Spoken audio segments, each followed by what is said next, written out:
This Pennywise Recaps, and today we're reviewing the comedy thriller Jackpot. Get ready for incredible plot twists.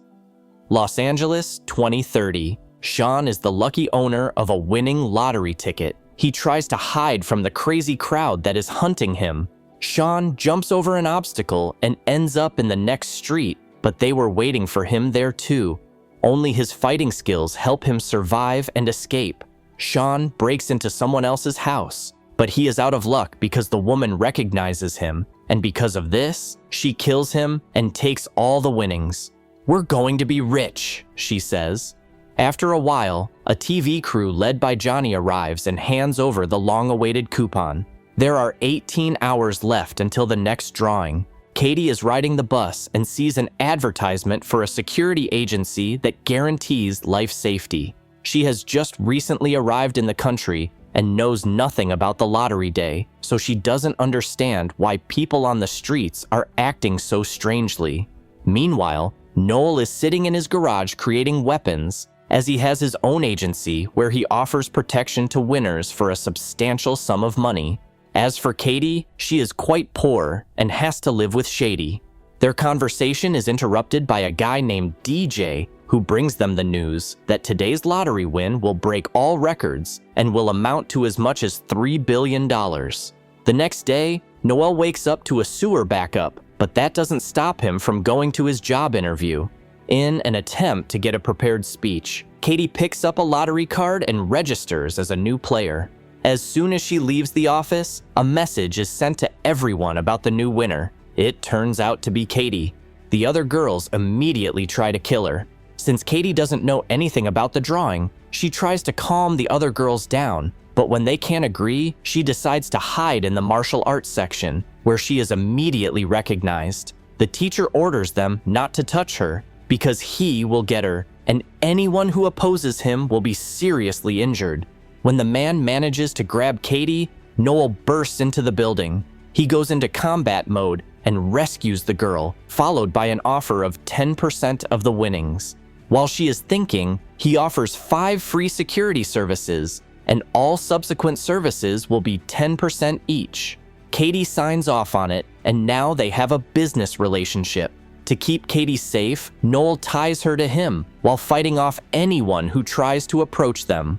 A local serious man runs into the office, but when he sees Noel, he chooses to retreat. When everything is quiet, Noel helps people lie down on their sides, because no one should die. He explains that in 14 minutes the drone will locate her. Explaining the essence of the lottery and its rules, he puts Katie in the car as quickly as possible and runs away from the angry crowd. While all the people in the city receive the message about the winner, they have 6 hours to kill her. Because of this, everyone quits their jobs. "How long has this nonsense been going on here?" asks Katie. "I don't know. A few years," Noel replies. Katie wants to know if she can refuse the winnings. It turns out that it is possible. You just have to leave the city, but no one has ever done it. A few minutes later, they are attacked by bikers. The girl gets into the car, forcing Noel to climb into the back seat. To save her life, he puts a helmet on her and ejects her. However, the car cannot withstand the chase and breaks down. They are spotted by the police. Katie is happy that they will save her, but Noel reminds her that the law does not apply to police officers now. One of the officers pulls out a taser and shoots, but Noel manages to grab the wires and beat the cops. Katie seizes the moment and runs away. Pinky notices her on the street, and to hide her identity, she covers herself with a brochure, but does not take into account that the drone shows her on the map where she is now.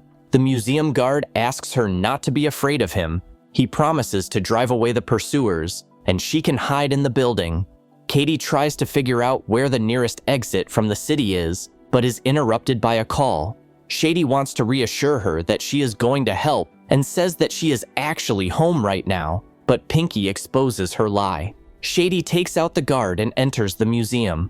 They quickly find Katie, and she defends herself with every object available, even a doll's head. The fight moves to another room. Shady grabs an axe and throws it at Katie, but it turns out to be fake. The guide immediately notices Katie, and all the people run to kill her. However, she is lucky because Noel is nearby, and he saves the girl once again.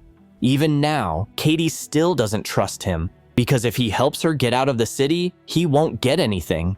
Wouldn't it be easier for him to kill her? Katie talks to him and then stuns him. Katie is unable to close the door because of the crowd breaking through. Noel tries to shoot the dart, but Katie is sure that he meant to shoot her. Obviously, he denies it, but Katie takes aim at him anyway. Noel sits down next to her and starts talking about his life. An Oscar falls out of Katie's pocket, which he really liked. Kathy admits that she decided to become an actress only for the sake of her mother, who loved watching movies. Her mother realized that Hollywood was a dirty place and gave her a keychain before she left. When Katie was a child, she was very famous and earned a lot of money, but her father stole everything and ran away. Noel supports the girl, and Katie begins to trust him, which is why she gives him her gun. For Noel, other people are very important, and that's why he decided to protect people while making money. Shady had the idea to throw a man into the pool and find out the code to the bunker. This was not part of Noel's plan. He calls Lewis because he needs an urgent phone attack. All the phones around start exploding, and while everyone is trying to put out the flames on themselves, the couple quietly leaves. Being a decent man, Noel cannot pass by a man in trouble and professionally extinguishes the flames. Outside, agents from a security agency were waiting for them. They were the ones Noel called. However, they order him to stay away from Katie. She screams that she will not go anywhere without him, and they have to let her get into the car. Katie asks Noel if he is on the team. He replies that he is a freelancer and just asked them for a favor. The guard jokes with Noel, saying that as long as he is with them, she is completely safe. Later, they arrive at the base. There are armed men and high fences everywhere. Katie reminds them that guns are not allowed, but the guard replies that they have rubber bullets, and this helps to get around the ban. Lewis comes out of the building and calls himself a fan of Katie's, because most people would not have survived more than 15 minutes, and she lasted several hours without any help. Hearing the disparaging comments about Noel, Katie stands up for him and reminds him that she was not alone. Because of the phone attack, Katie lost her phone, and Lewis donates the agency's phone. There are 4 hours left until the end of the lottery. There is a stand in the building with all the surviving lottery participants, and if she signs the document, her face will appear on the stand. She is willing to sign the document, but on one condition: Noel must also get the money because he saved her life much earlier than they did. Lewis is reluctant, but he gives his consent, and Katie signs the document. At this point, the crowd surrounds the building.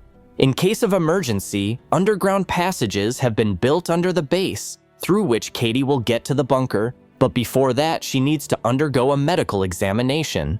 Noel tells us that he used to work with Lewis. They were mercenaries to eliminate bandits, but it turned out that they were not told the truth, and some of the people were ordinary citizens. He had to resign, but the realization that he took the lives of innocent people still torments his soul, and he transfers some of the money to the families of the victims. Their conversation is interrupted by an employee of the company. The girl brought a device that can put on fake faces. Noel finds it strange because everything looks incredibly expensive. How can Lewis and his firm keep this place with only 30% of the winnings? And they had no winners last year. He's probably killing everyone who comes to him. And when Lewis forbids Noel to go with Katie, she attacks Lewis. Noel opens the garage, and in the confusion, he takes out the key card and gives it to Katie so that she can escape. Noel starts the autopilot cars, and Lewis realizes that Katie is hiding in one of them. The workers try to track the phone, but Katie has figured out how to turn off her geolocation. She takes control of the car, and the agency immediately notices. Lewis calls Katie and hints that if she doesn't turn the car around, someone close to her will die. Noel tells her not to listen to him and to leave the city. Then Lewis wounds him. Not wanting Noel to die, Katie has to turn around and meet him at an old theater. Lewis admits that when they were mercenaries, he knew who they were killing, but he didn't care because they were making a lot of money. Armed with a pistol, Katie enters the building.